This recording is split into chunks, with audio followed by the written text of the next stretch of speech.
Welcome to The Explainer, where we break down the stories behind the numbers.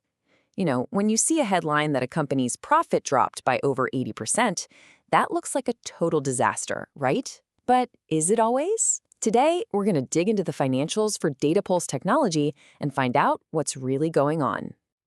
All right, let's just jump right in with the headline number that got everyone's attention.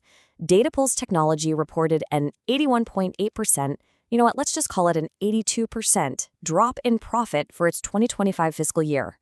Wow, a number like that is enough to make any investor nervous, and it for sure caught our eye. So here's our game plan for unpacking this. First, we'll look at that huge profit drop. Then, and this is the key, we'll uncover the one big reason behind it, a $2.9 million accounting thing. After that, we'll see how the actual day-to-day business is doing, check out their cash flow, and wrap up with what the company thinks is coming next. Okay, let's get right to the heart of it. So in fiscal year 2024, the company's profit was a pretty solid $4.5 million. Fast forward just 1 year to 2025, and bam, that number plummets to just $822,000. That is a massive swing, and you've got to ask, what on earth happened? And that kind of drop immediately gets your mind racing, right? You're thinking, did the whole business just fall off a cliff? Did all their customers just vanish? Did their costs just spiral completely out of control? These are the natural questions, the immediate fears a number like this creates. But as you're about to see, the real story is, well, it's not what you think. So what's the real culprit here? Well, believe it or not, it wasn't some kind of business catastrophe. The whole story, and I mean the entire story, really hinges on a one-time event from the year before, an event that made 2024's profit look way bigger than it was, and in turn made 2025 look absolutely terrible by comparison. Okay, take a look at this table. Honestly, this pretty much tells the whole story in just a few lines. Look at the revenue up top. It's incredibly stable, right? It barely budged. Now look down at that line in bold, reversal of impairment. See that? In 2024, they got a massive $2.9 million boost to their profit from that one item. And in 2025, it's zero. Gone. So if you just mentally subtract that one-off gain from 2024, suddenly the 2 years look a whole lot more alike, don't they? So what in the world is a reversal of impairment? It sounds complicated, but it's really just an accounting gain. In this case, Datapulse owns a building in Korea. They had it revalued, and guess what? It was worth more than they had it down for on the books. Now, that's great news for their overall net worth, but it's not actual cash they earn from running their hotel. Think of it like a paper gain. It was a one-time thing that disappeared the next year, and that's what created this super dramatic, but honestly pretty misleading drop in profit. All right, so now that we've solved that little accounting mystery, let's move on and check in on the company's actual day-to-day business. How did their operations really perform? This is where we're going to see the true health of the company, away from all that accounting noise. So what does Datapulse actually do for a living? Well, for all practical purposes, it's a hotel company. As you can see right here, a whopping 98% of their money comes from their hotel operations over in South Korea. That other tiny little 2%, that's just a bit of income from some investments. So really, when we talk about Datapulse, we're talking about their hotel. Now, you might have noticed that revenue did dip a tiny bit, by about 2%. But again, when you look at the reasons, it's nothing to panic about. The biggest hit actually came from currency fluctuations. The Korean won got a bit weaker against the Singapore dollar, so when they converted their money back, it was just worth less.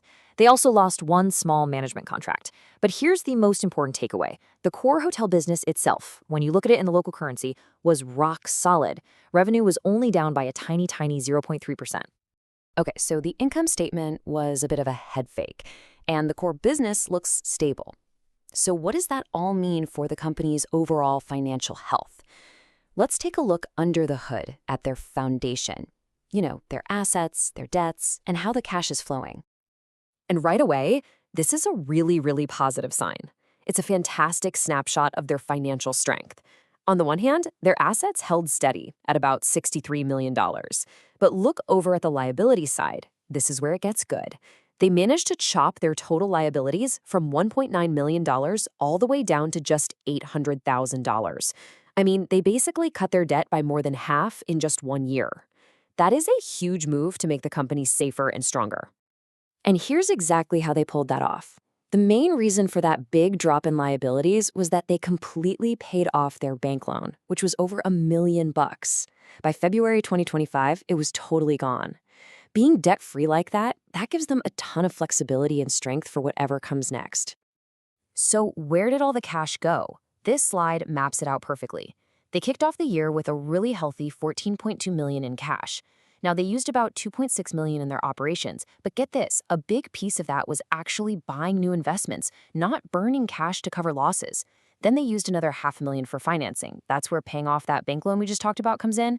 So they ended the year with a very solid $10.6 million still in the bank.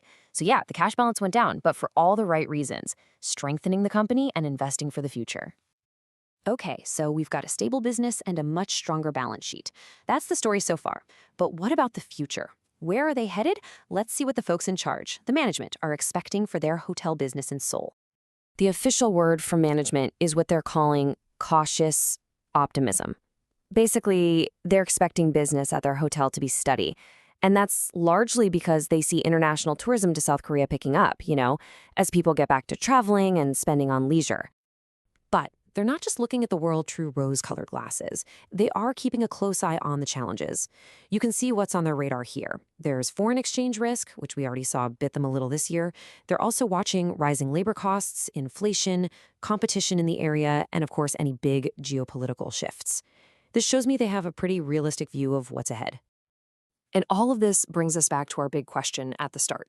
What's the real story here? That terrifying 82% profit drop, turns out it was mostly an illusion, right? It was created by a one-off accounting gain from the year before. Once you peel that layer back, what you find is a company with a really stable core hotel business, a much stronger and cleaner balance sheet, and a management team that's being smart and cautiously optimistic about the future. It's just a great reminder to always look past the scary headline number and dig a little deeper.